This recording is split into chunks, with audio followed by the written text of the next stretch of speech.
Oke.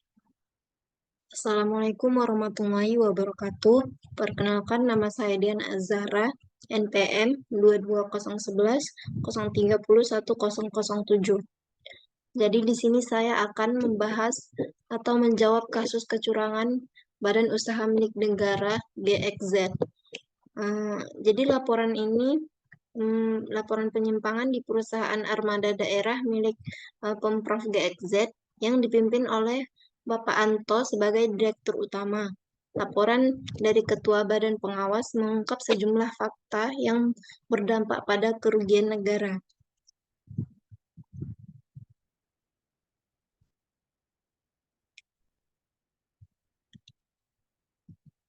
Jadi fakta-faktanya itu ada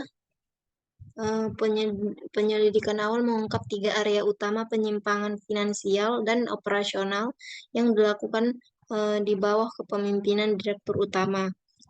Yang pertama itu adalah tunggakan biaya docking.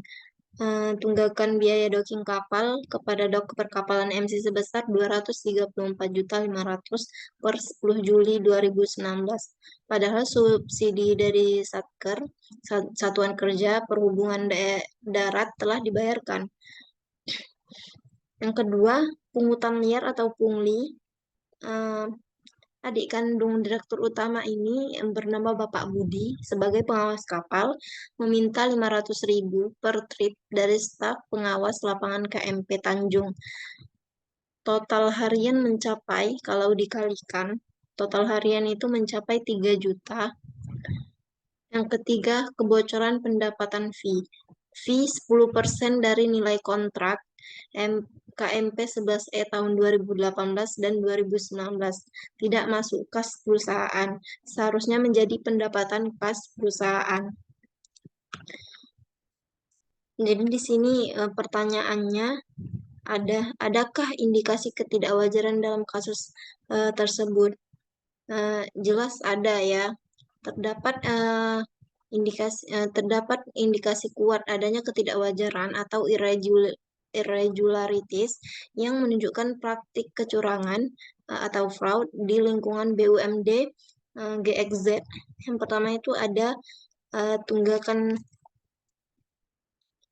penyalahgunaan dana subsidi docking telah diterima namun tidak digunakan sesuai tujuan, mengindikasikan misappropriation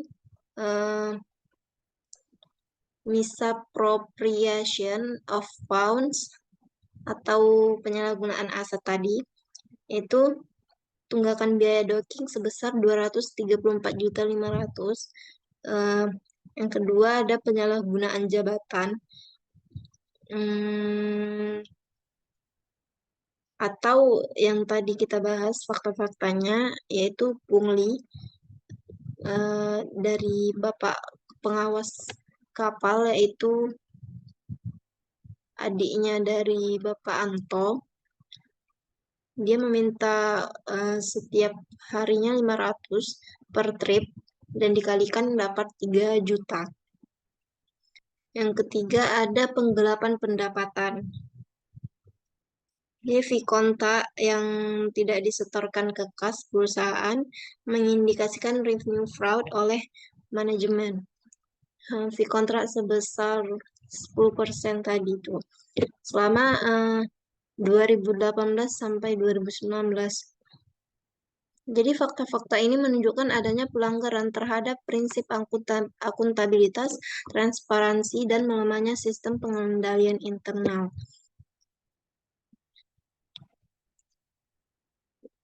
Yang kedua, pertanyaannya itu ada, uraikan di mana saja kecurangan bisa terjadi dalam kasus di atas.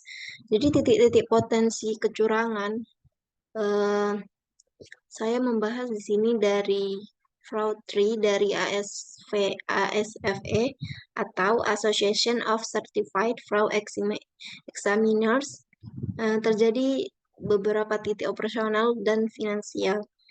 Yang pertama itu penyalahgunaan aset, korupsi, dan pelaporan keuangan tipu atau kecurangan laporan keuangan. dari penyaluran aset itu penggelapan kas harian atau pungli itu tadi sebesar 3 juta per hari. Penggelapan pendapatan sebesar biaya 10% kontak per kontrak. Di korupsinya atau masuk ke pungli, di situ penyalahgunaan wewenang dan konflik kepentingan. Kecurangan laporan keuangan adalah manipulasi data keuangan untuk menyembunyikan defisit dan penyajian laporan keuangan yang tidak akurat. Selanjutnya, pertanyaannya, jelaskan langkah yang harus dilakukan untuk membuktikan kecurangan ini. Jadi langkah-langkah audit investigatif untuk pembuktian kecurangan di kasus ini diperlukannya audit forensik yang terstruktur, fokus pada pengambilan bukti yang kuat. Yang pertama kita harus merencanakan dan identifikasi. Kita menentukan ruang lingkup pemeriksaan, jenis transaksi yang mencurigakan, dan pihak-pihak terkait atau direktur utama, pengawas kapal, dan staf administrasi. Yang kedua itu pengumpulan bukti dokumen. Jadi kita mengumpulkan bukti dokumen dengan memeriksa kontrak, bukti pembayaran docking, laporan kas, rekening koran, dan melakukan vouching kas keluar. Yang ketiga, wawancara dan konfirmasi. Melakukan wawancara terhadap staf yang terlibat, terutama pihak keuangan, pengawas kapal, dan pejabat pengendali. Konfirmasi kepada pihak eksternal atau MC Docking dan Satuan Kerja Perhubungan juga dilakukan untuk menilai kebenaran transaksi. Yang keempat, ada analisis forensik. Jadi kita menggunakan teknik data analitis untuk menemukan pola transaksi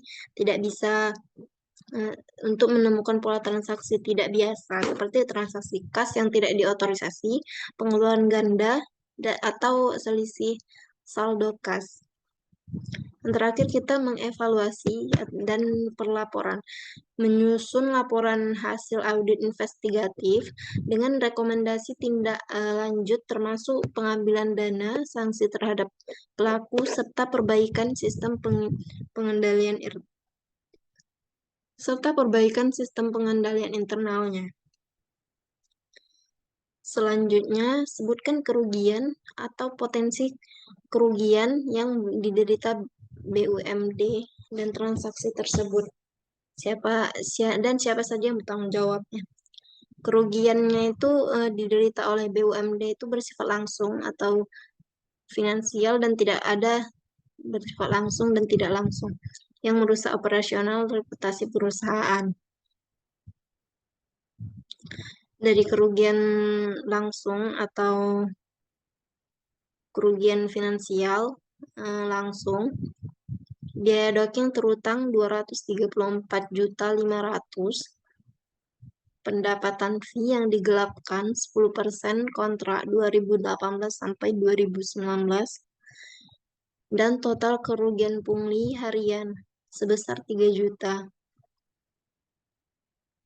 Yang kedua, dari sisi kerugian non-finansial, yaitu kerusakan reputasi dan menurunnya kepercayaan publik terhadap badan usaha milik daerah dan pemerintah daerah. Yang kedua, penurunan kinerja operasional akibat kendala pembayaran seperti kapal tidak bisa beroperasi lagi. Yang terakhir, lingkungan kerja tidak sehat dan moral karyawan menurun akibat praktik pungli dan korupsi tadi.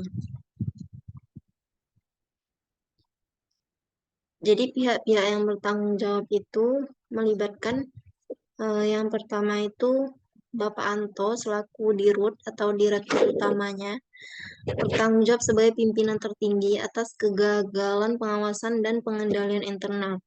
Bisa karena kelalaian atau keterlibatan langsung Yang kedua, Bapak Budi atau pengawas kapal bertanggung jawab langsung atas tindakan pungli yang dilakukannya menyalahgunakan jabatan untuk keuntungan pribadi. Dan yang ketiga, manajemen dan badan pengawas secara kolektif bertanggung jawab atas kegagalan dalam menjalankan pengawasan yang efektif terhadap operasional dan keuangan badan usaha milik daerah.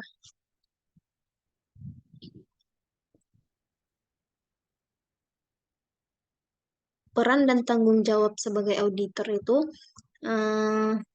dalam kasus ini memastikan integritas proses audit dilakukan dan pelaporan temuan secara objektif.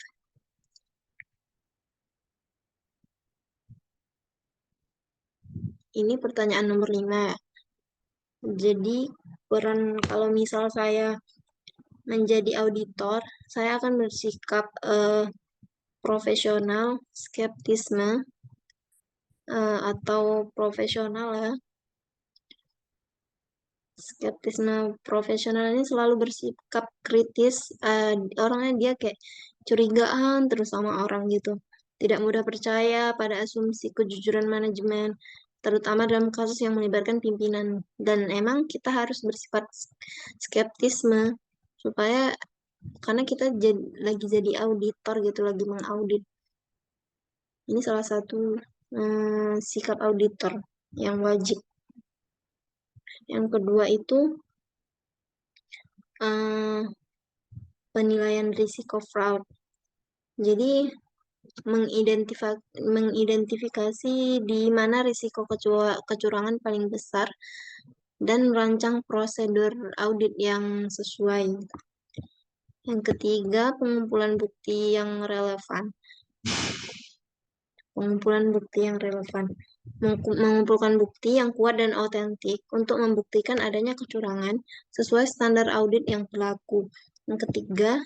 Yang terakhir, pelaporan dan rekomendasi. Menyampaikan rekomendasi, mengkomunikasikan temuan kepada pihak yang berwenang atau badan pengawas, dan memberikan rekomendasi perbaikan pengendalian internal.